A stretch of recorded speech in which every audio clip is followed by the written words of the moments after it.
Good morning students, everyone welcome to SVM senior secondary school की online class start होने जा रही है। सभी ओके हो ना? क्लास है हमारी 11th आर्ट्स, सब्जेक्ट रहेगा हमारा होम साइंस, गृह विज्ञान, लेसन नंबर 16 वित्तीय प्रबंधन एवं योजना। वित्तीय प्रबंधन मीन्स क्या होता है? धन की व्यवस्था करना। जैसे धन की व्यवस्था करना होता है वैसे ही अपनी धन की व्यवस्था करने के बाद क्या करना होता है, उस पैसे को हमने कैसे उसके प्रोग्राम के अनुसार ही हमने उसकी योजना बनानी है। तो पहले हम करेंगे शॉर्ट क्वेश्चन, इसके बारे में करेंगे। प्रश्न नंबर 1 है इसका, परिवार के संदर्भ में वित्तीय प्रबंधन का क्या आशय है? परिवार की सभी प्रकार की आय का उपयोग करने की योजना बनाना, नियंत्रण एवं मूल्यांकन वित्तीय प्रबंधन कहलाता है। प्रश्न नंबर 2 है, परिवार के संदर्भ में वित्तीय प्रबंधन का क्या उद्देश्य है? परिवार के संदर्भ में वित्तीय प्रबंधन का उद्देश्य क्या होता है कि अधिकतम संतोष प्रदान करना। परिवार में वित्तीय नियोजन की सफलता के लिए क्या महत्वपूर्ण है? वित्तीय नियोजन की सफलता के लिए पारिवारिक सदस्यों की प्रतिबद्धता बहुत महत्वपूर्ण है। क्यों महत्वपूर्ण है? क्योंकि इसी के परिणाम स्वरूप हमको इसकी क्या मिलती है, इस पैसे से हमको क्या क्या मिलती है, प्राप्ति मिलती है। नेक्स्ट क्वेश्चन है, पारिवारिक आय से क्या आशय है? पारिवारिक आय का तात्पर्य सभी प्रकार की आय तथा एक निश्चित अवधि में सभी पारिवारिक सदस्यों की सभी स्रोतों से प्राप्त आय के कुल योग से है। 5th क्वेश्चन हमारा रहेगा, पारिवारिक आय कितने प्रकार की होती है? जो अपने परिवार की जो आय होती है वो कितने प्रकार की होती है? ये 3 प्रकार की होती है। एक तो होती है वास्तविक आय, एक सेकंड नंबर होती है मौद्रिक आय और थर्ड नंबर होती है मानसिक आय। तो इसके अंदर नेक्स्ट क्वेश्चन पूछा है कि धन क्या है, पैसा क्या है? धन एक ऐसी चीज़ है जो सामान्यतः वस्तुओं के बदले में स्वीकार्य होती है और जिसके संदर्भ में वस्तुओं का मूल्य क्या करते हैं, उसको निर्धारित किया जाता है। नेक्स्ट क्वेश्चन है, धन के 2 महत्वपूर्ण कार्य लिखिए। पहले पूछा था धन क्या है, फिर धन के 2 महत्वपूर्ण कार्य बताने हैं। फर्स्ट नंबर है विनिमय के माध्यम के रूप में कार्य करना। सेकंड है मूल्य माप। 8 क्वेश्चन रहेगा हमारा, मौद्रिक आय क्या है? मौद्रिक आय रुपए तथा पैसों के रूप में क्रय विक्रय की शक्ति होती है। क्रय मीन्स क्या होता है, जैसे खरीदना, और विक्रय मीन्स क्या होता है, जैसे बेचना। चीज़ को जैसे अपने खरीदते हैं बेचते हैं तो उसके बारे में क्या है, ये मौद्रिक आय कहलाती है। ये एक निश्चित अवधि में पारिवारिक कोष में जाती है। फिर है वास्तविक आय से क्या आशय? वास्तविक आय एक निश्चित अवधि के भीतर मानवीय आवश्यकताओं की पूर्ति के लिए उपलब्ध वस्तुओं व सेवाओं का प्रवाह है। 10th क्वेश्चन आएगा हमारा, वास्तविक आय कितने प्रकार की होती है? वास्तविक आय 2 प्रकार की होती है, एक तो प्रत्यक्ष आय और एक होती है अप्रत्यक्ष आय। वास्तविक आय से आप क्या समझते हैं? तो इसका है आंसर, वास्तविक आय 2 प्रकार की होती है। फिर है मानसिक आय से क्या आशय है? मानसिक आय यह संतोष है जो सेवाओं तथा माल के स्वामित्व का उपयोग के करके फलस्वरूप प्राप्त होता है। आय प्रबंधन को परिभाषित कीजिए। नेक्स्ट क्वेश्चन है हमारा, आय प्रबंधन को परिभाषित कीजिए।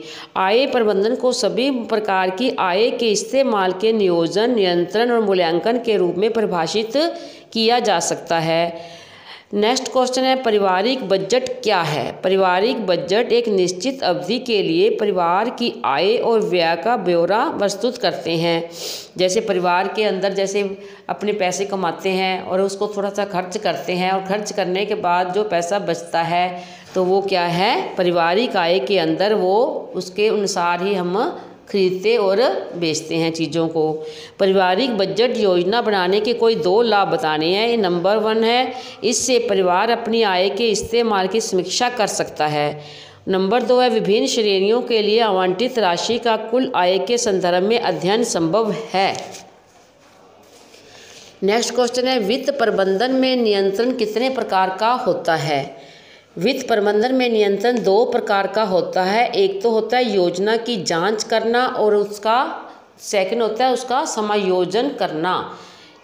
जैसे धन की योजना बनाना और धन का समायोजन करना, जैसे धन को खर्च करना और उसको फिर खर्च करने के बाद जो पैसा बचता है उसका अंदर क्या होता है कि उस पैसे को कैसे हम इकट्ठा करके उसमें बचत हम कर सकते हैं।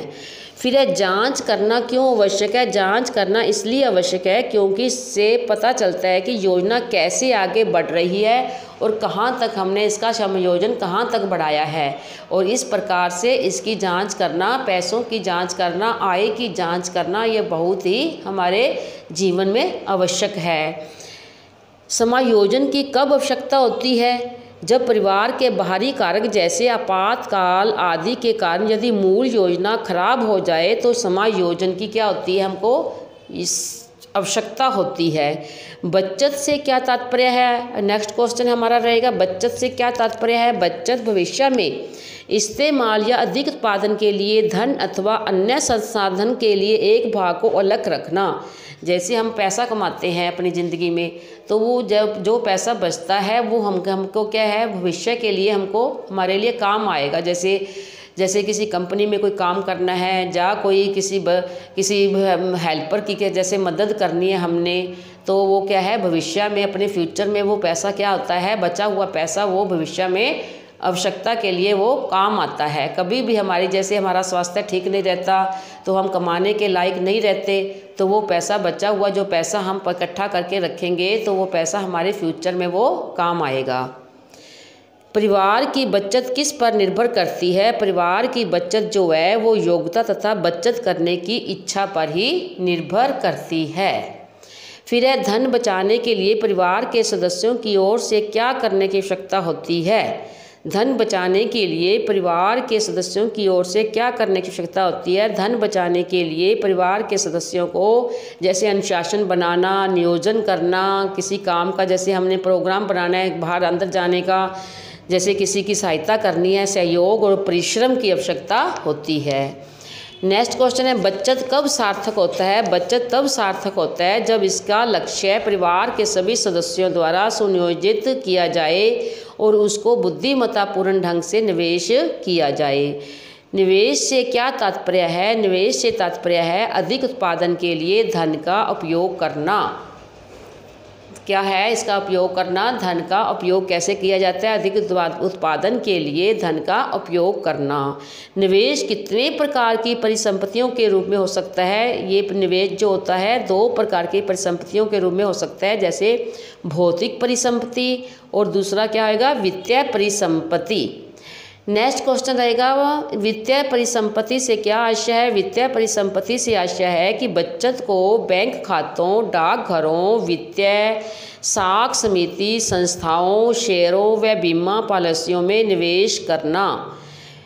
नेक्स्ट क्वेश्चन है वित्तीय परिसंपत्ति के 2 लाभ बताने हैं। इसके नंबर है 1 परिवार को वित्तीय सुरक्षा प्रदान करती है और सेकंड क्वेश्चन रहेगा उत्तर रहेगा हमारा आर्थिक संदर्भ में उत्पादक होती है। नेक्स्ट क्वेश्चन है भौतिक परिसंपत्तियों से क्या आशय है। भौतिक परिसंपत्तियों से आशय है बचत का इस्तेमाल जो है वो भूमि, संपत्ति, घर, सोना आदि के क्रय के लिए करना। भौतिक संपत्ति में आता है जैसे भूमि, संपत्ति, घर, सोना आदि जैसे ज्वेलरी वगैरह का ये होता है भौतिक संपत्ति के अंदर। और साख समिति का आशय क्या होता है। साख का आशय है वर्तमान में धन तथा माल तथा सेवा प्राप्त करना और भविष्य में उनके लिए भुगतान करना। कोई वित्तीय संस्था ऋण कब देती है। कोई वित्तीय संस्था ऋण तभी देती है जब उसे विश्वास हो जाता है कि उधार लेने वाला उधार लिए हुए ऋण को वापस कर देगा। ये अपने छोटे क्वेश्चन थे। छोटे क्वेश्चन ये कंप्लीट हुए। उसके बाद आएंगे लघुत्मक क्वेश्चन। इसका नंबर 1 क्वेश्चन है पारिवारिक बजट अथवा पारिवारिक वित्तीय नियोजन का क्या महत्व है। नंबर 1 है जब परिवारों द्वारा बजट बनाया जाता है तो इससे यह सुनिश्चित करते हैं कि पारिवारिक आय का उपयोग उस तरीके से किया जाए जिससे परिवार के सदस्यों की वर्तमान सभी आवश्यकताओं की पूर्ति हो सके तथा परिवार के दीर्घकालिक लक्ष्यों का भी ध्यान रखा जा सके। इस प्रकार परिवार अपने संसाधनों का इष्टतम उपयोग करके अपने लक्ष्य को प्राप्त कर सकते हैं। नंबर 2 है पारिवारिक वित्तीय नियोजन परिवार की गैर जरूरी मदों पर किए जाने वाले खर्च को कम करता है। ऐसा करके परिवार अपने आय का एक भाग भावी उपयोग के लिए बचा लेता है। सेकंड क्वेश्चन रहेगा पारिवारिक संसाधन से क्या आशय है। पारिवारिक संसाधन ऐसे संसाधन हैं जो एक समय विशेष में परिवार को उपलब्ध होते हैं और जो पारिवारिक लक्ष्य को प्राप्त करने में क्या करते हैं, वो मदद भी करते हैं। पारिवारिक संसाधनों में मानव संसाधन में क्या क्या आता है, जैसे ज्ञान, कौशल, स्वास्थ्य, समय और ऊर्जा, सामग्री जैसे संसाधन जैसे आवास, धन और निवेश। सामुदायिक संसाधन में क्या आएगा, पुस्तकालय, पार्क और सामुदायिक केंद्र, अस्पताल आदि। फिर संसाधनों के अधिकतम उपयोग को सुनिश्चित करने के लिए उनका उचित प्रबंधन जरूरी है। पारिवारिक आय से क्या तात्पर्य है, इसका क्वेश्चन आएगा पारिवारिक आय से क्या तात्पर्य है, या किन किन रूपों में हो जाती है। पारिवारिक आय जो है वो क्या है कि पारिवारिक आय का तात्पर्य एक निश्चित अवधि में है जो सभी परिवार के सदस्यों के स्रोत में सभी प्रकार के स्रोत से बनाया जाता है और उसके ऋण के द्वारा वो कुल योग माना जाता है। इसके अंदर निम्नलिखित रूपों में ये चीज़ें हो सकती हैं कि जैसे मजदूरी, जैसे लेबरिंग वाले होते हैं वो क्या करते हैं कि मजदूरी से अपना पैसा कमाते हैं। फिर सेकंड नंबर पर क्या है, वेतन। वेतन क्या होती है, आय जो अपने महीनों के बाद जैसे मिलती है। फिर है कारोबार से लाभ, जैसे हम बिज़नेस खोलते हैं तो उसमें हमको कितना प्रॉफिट हुआ है, कितना हमको लॉस हुआ है, तो उसके बारे में जो ब्यौरा निकलता है वो क्या माना जाता है, वो क्या माना जाता है, कारोबार से लाभ या हानि। फिर है कमीशन। कमीशन फिर है 5वां है संपत्तियों से आने वाला किराया। फिर है 6 नंबर पे आएगा नगद ऋणों पर ब्याज और 7वां आएगा लाभांश और 8वें नंबर पर क्या आएगा, पेंशन और 9वें नंबर पर क्या आएगा, उपहार, जैसे गिफ्ट वगैरह को कोई देता है कोई लेता है तो उसके बारे में भी बताया जाता है। फिर है रॉयल्टी, बख्शीश और दान, जैसे दान जैसे हम जो हम कमाते हैं उसमें से जो बचा हुआ पैसा है वो हम क्या है कई बार गरीबों को दान में दे देते हैं, तो इस प्रकार से दान किया हुआ चीज़ वो क्या है, वो वापस नहीं ली जाती। कभी भी दान दी हुई चीज़ को वापस नहीं लेना चाहिए। बोनस। फिर आएगा सब्सिडी। सब्सिडी मीन्स क्या होता है, जैसे आर्थिक सहायता के बारे में भी इसके अंदर बताया जाता है। फिर है चैरिटी। फिर उसके बाद है अगला क्वेश्चन हमारा रहेगा धन क्या है और उसके क्या कार्य है। धन क्या है, धन के 2 महत्वपूर्ण कार्य है। जैसे नंबर 1 है यह विनिमय के माध्यम के रूप में कार्य करता है। फिर है ये वस्तुओं के मूल्य के मापक के रूप में कार्य करता है। फिर धन के महत्व के बारे में बताना है। धन के महत्व के बारे में हम अब आगे चर्चा करेंगे कि धन जो है वो विनिमय के माध्यम के रूप में कार्य करता है और विनिमय में होने वाले खर्च को हम समाप्त करता है। धन मूल्य का मानक है अर्थात सामान्य मूल्य वर्ग के रूप में ये कार्य करता है, अर्थात इनके संदर्भ में अन्य वस्तुओं का जो मूल्य है वो अव्यक्त किया जाता है।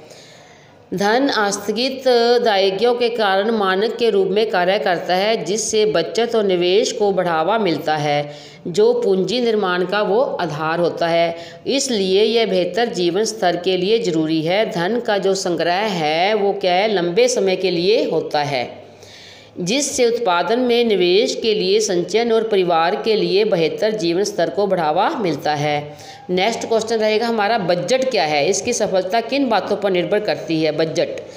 बजट मीन्स क्या होता है, धन के उपयोग के लिए बजट बनाना बहुत ही ज़रूरी है। धन के लिए हमको क्या है, जो हम पैसा कमाते हैं उसके लिए एक बजट अलग से बनाना बहुत आवश्यक है, जो कि हमारे भविष्य के अंदर ये धन का बनाया हुआ जो बजट है वो हमारे हरदम वो काम आएगा।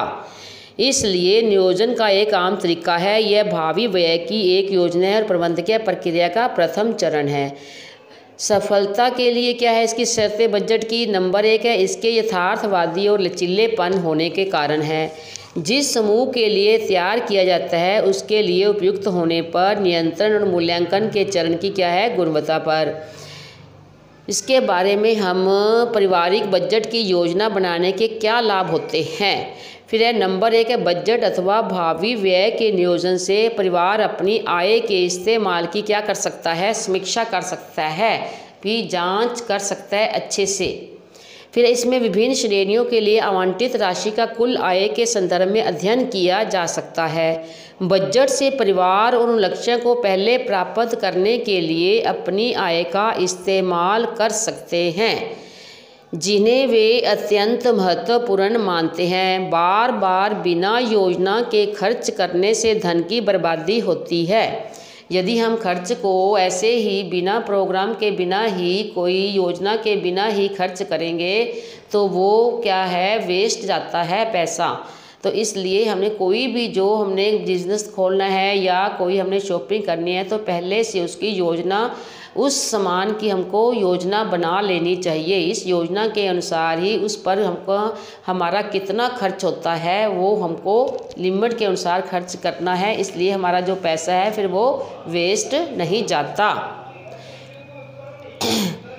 इसमें श्रेणियों के लिए आवंटित राशि का कुल आय के संदर्भ में अध्ययन किया जा सकता है। बजट से परिवार उन लक्ष्यों को पहले प्राप्त करने के लिए अपने आय का इस्तेमाल कर सकते हैं जिन्हें वे अत्यंत महत्वपूर्ण मानते हैं। बार बार बिना योजना के अनुसार बनाया गया जो काम है वो क्या है, वो उसके लिए कम संभावना की होती है, इसलिए वे तरंग संगत निर्णय ले सकते हैं जो परिवार के दीर्घकालिक लक्ष्य को हम दर्शाते हैं। परिवार के लिए अभिलेख रखने के क्या उद्देश्य होते हैं, अगला क्वेश्चन हमारा नंबर 1 रहेगा। परिवार के लिए अभिलेख रखने का उद्देश्य धन के वितरण को दर्शाना है, जैसे व्यय किया गया है। जैसे हम कई चीज़ों पर फजूल खर्ची करते हैं तो वो फजूल खर्ची वो क्या है, सारा पैसा क्या हो जाता है, वो बर्बाद हो जाता है। इसलिए हमें कभी भी ऐसी चीज़ों पर पैसा खर्च नहीं करना चाहिए जो गैर जरूरी हो। जो हमको अपने जीवन के लिए बहुत आवश्यक है उसी पर ही हमको परिवार के बचत के लिए हमको पैसा बचाना चाहिए। मासिक व्यय की तुलना खर्च योजना से ही की जा सकती है। इससे ज्ञात होता है कि अतिरिक्त व्यय जो है बचने के लिए समायोजन कहाँ किए जाने चाहिए। इससे उन श्रेणियों अथवा उप श्रेणियों की पहचान की जा सकती है जहाँ व्यय बहुत ज़्यादा होता है, जहाँ पर ज़्यादा खर्च होता है या बहुत कम होता है। इससे हमें बेहतर भावी बजट बना सकते हैं। 4th क्वेश्चन है, 4th इसका आंसर रहेगा अभिलेख रखने में भुगतान के प्रमाण हमारे पास होते हैं। उत्पाद या सेवा खराब होने पर उसके विषय में शिकायत दर्ज कराई जा सकती है। इसलिए ये क्वेश्चन हमारा टॉपिक थोड़ा सा आधा हुआ है, आधा हम कल करेंगे। अब ये छोटे वाले क्वेश्चन हैं जो शॉर्ट क्वेश्चन हैं उनको सुनो। नंबर 1 क्वेश्चन है, बिना धन व्यय किए प्राप्त आय को क्या कहते हैं। समझ में आया ये क्वेश्चन भी, बिना धन व्यय किए प्राप्त आय को क्या कहते हैं। जैसे अपने किसी से मांग कर लाते हैं पैसा तो वो ऐसे ही अपने खर्च कर देते हैं तो उसको क्या बोलते हैं, प्रत्यक्ष वास्तविक आय। क्या आंसर रहेगा इसका, प्रत्यक्ष वास्तविक आय। सेकंड क्वेश्चन है हमारा, मौद्रिक एवं वास्तविक आय द्वारा प्राप्त अनुभवों से जो संतुष्टि मिलती है उसे क्या कहते हैं। आंसर रहेगा इसका मानसिक आय। क्या आंसर रहेगा इसका, मानसिक आय। थर्ड क्वेश्चन है, एक स्थगित भुगतान की क्या प्रक्रिया है।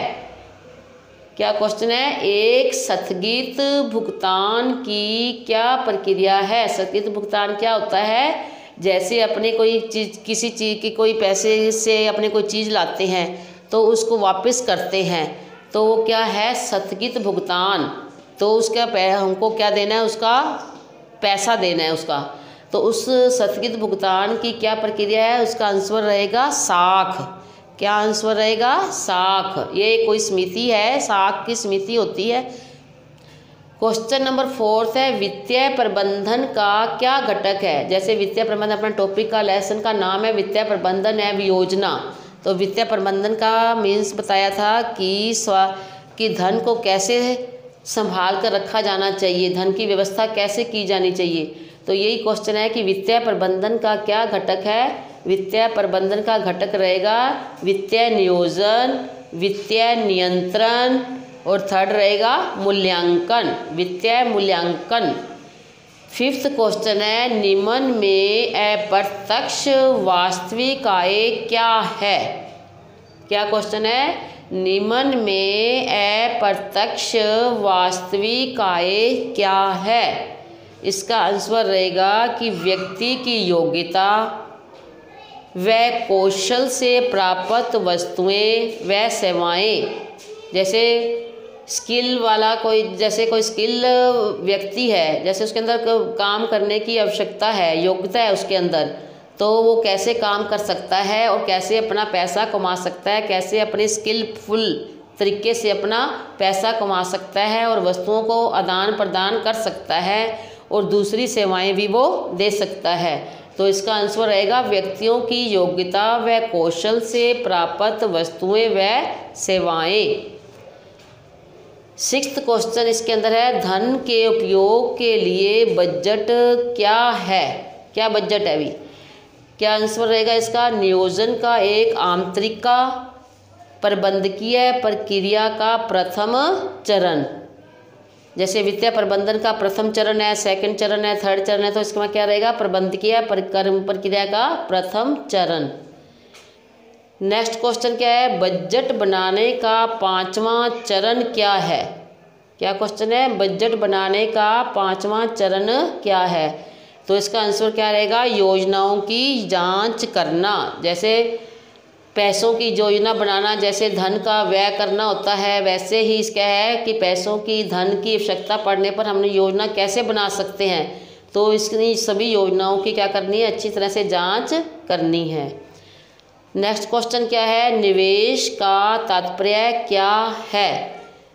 क्या क्वेश्चन है इसमें, निवेश का तात्पर्य क्या है। क्या आंसर रहेगा इसका, दान देना। जैसे अपने पैसा कमाते हैं तो जो पैसा बचता है कई बार हम क्या है गरीबों को दान करते हैं। तो इस प्रकार से गरीबों को दान किया हुआ चीज़ जो है वो कभी भी वापस हमको नहीं लेनी चाहिए। दान की हुई चीज़ कभी भी वापस नहीं लेनी चाहिए। तो ये अपना आज का क्या टॉपिक था, वित्तीय प्रबंधन और योजना के बारे में हमको बताया है। इसको लिखना भी है और याद भी करना है।